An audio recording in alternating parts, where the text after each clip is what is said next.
10% of all displays are client provided. I didn't know what that number was going to be. And anecdotally talking to integrators, they say that sounds about right.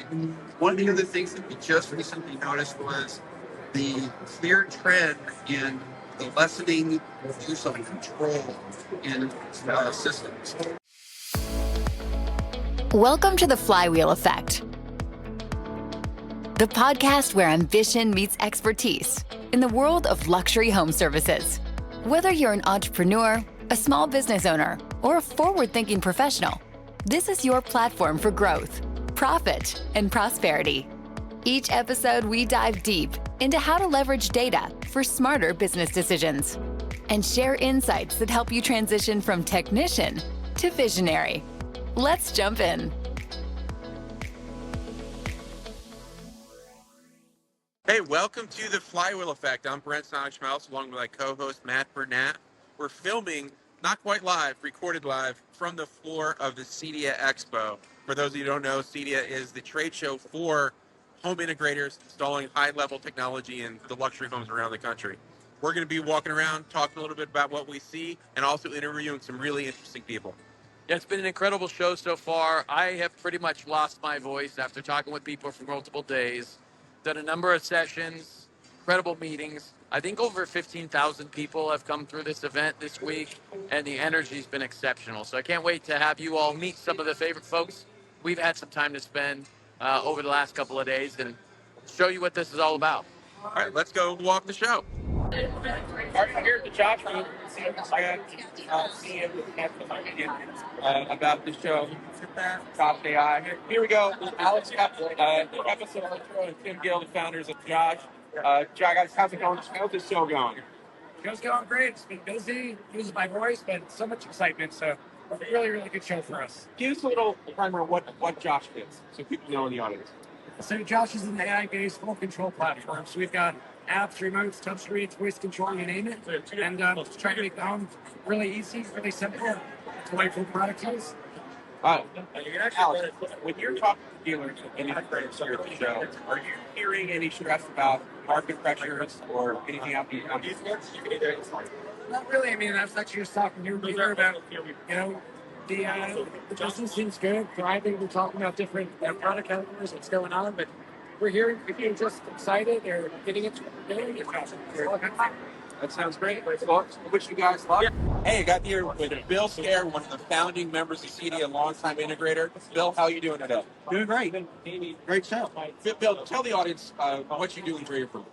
I'm a custom integrator. We started a business 45 years ago. I sold my first one after 35 years and spent the last 10 years doing it on a much smaller scale. I've got a volunteer for CEDIA since day one. We're still having a great time out here. And what's your opinion of this show? How's it been the last year? It's kind of hard to say because the way I get around these shows is not exactly the same as everybody else. But it looks like it's been really, really good. Everybody's been really happy. It's great to see each other. We've seen a lot of really cool stuff. Here we are at the Josh booth, as a matter of fact. So that's always great.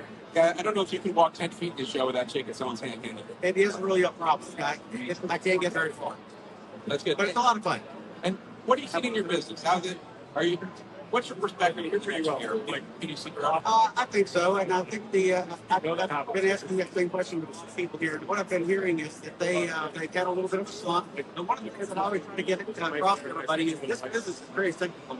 And regardless of whether you're what you have this now, because there will be up, there will be down. The smartest thing I can tell anybody is to be able to put away your money for a rainy day, because I'll tell you they'll come. It doesn't matter what the politics are like. You'll have days that you'll need to pull out of your stash, but so pack some money away, and it's good for a rainy day.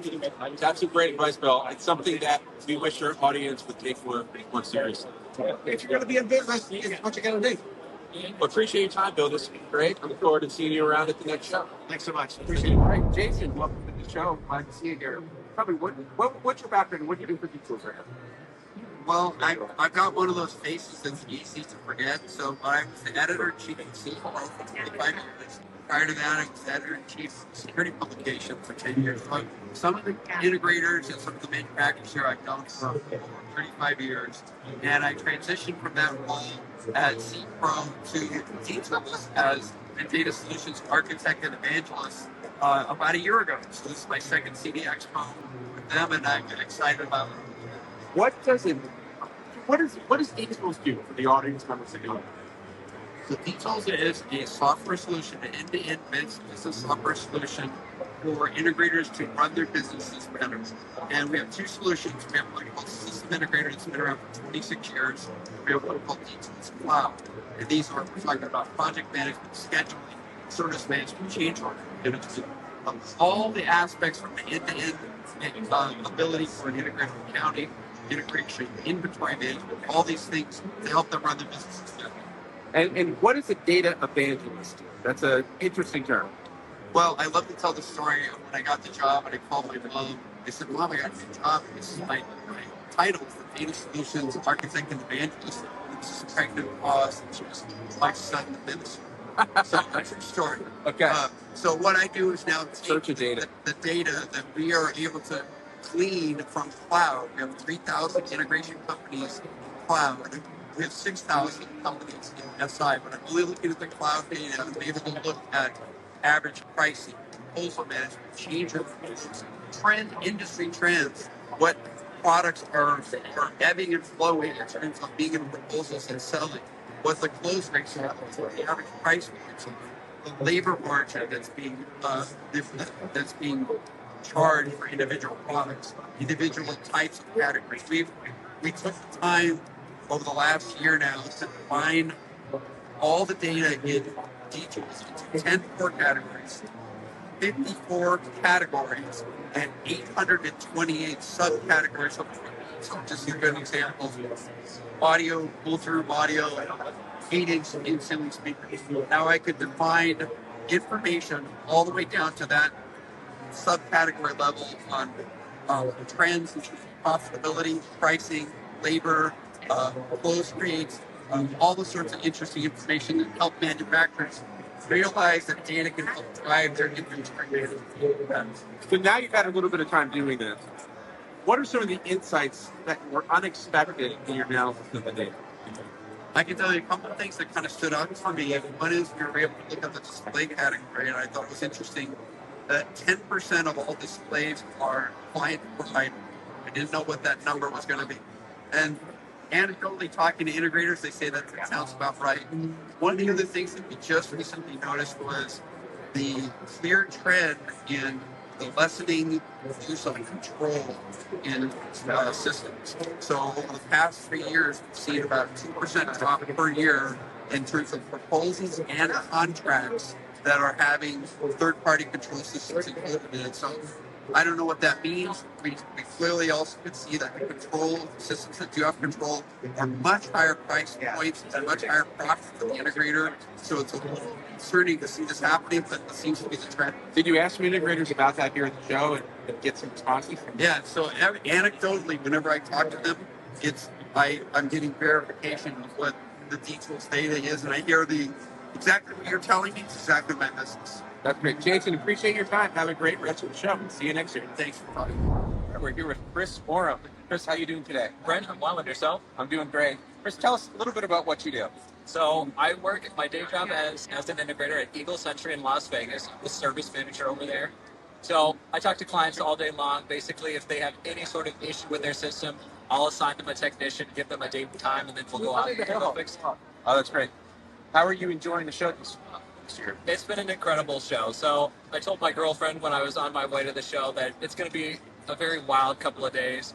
Lots of twists and turns, nothing's ever as expected. And I think that's the best way to do it. Lots of impactful talks from people, lots of interesting demos that I went to, and I really enjoyed the Women in Tech luncheon with the keynote speaker, Sylvia Acevedo, who's a former CEO of Girl Scouts of America. I felt like she had a lot of great information to share. That's great. And well, in all extent, a lot of impact, a lot of conversation.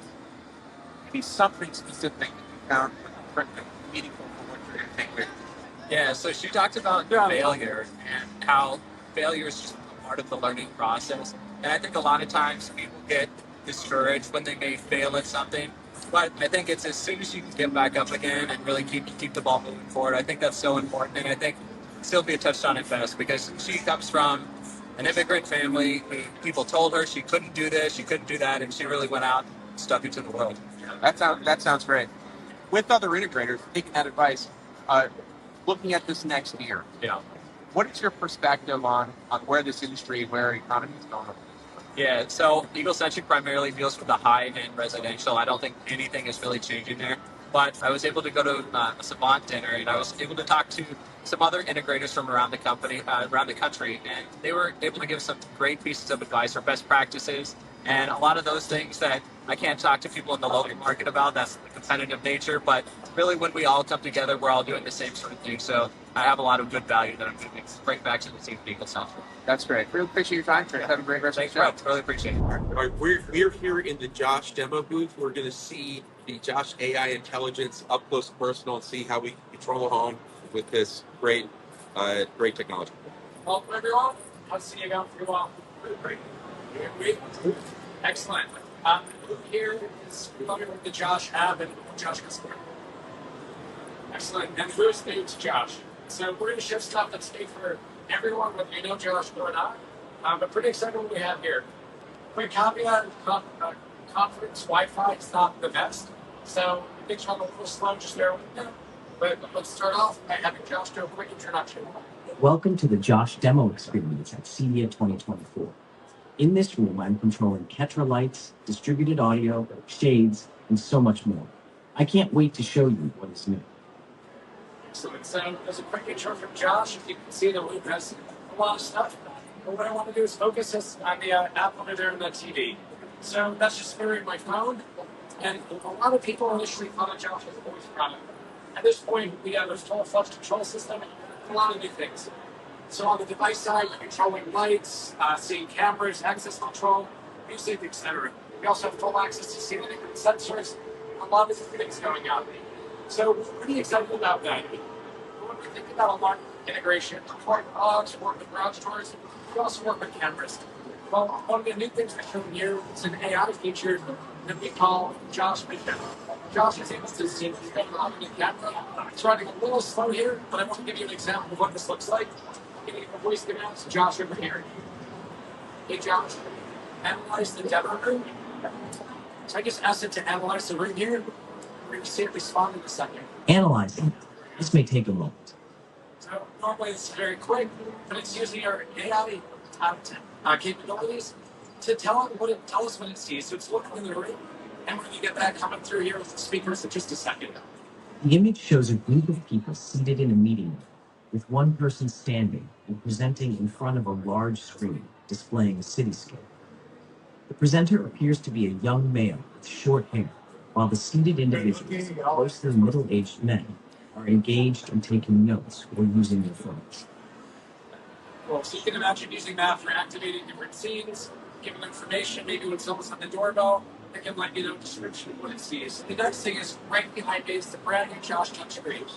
This product just started shipping this week, so it's brand new for us. It comes in white and black, edge-to-edge glass display. You have a PIR motion sensor, ambient light sensor, microphone, and speaker.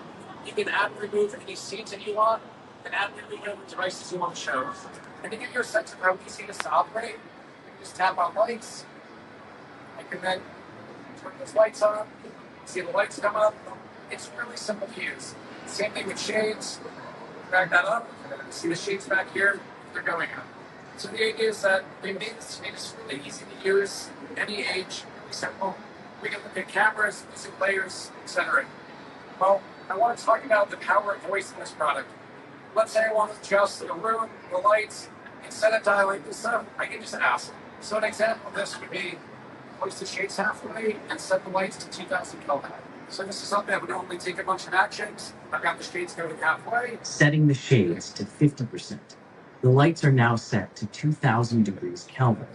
And so we see it's that quick and easy to set the mood if you don't have a preset scene.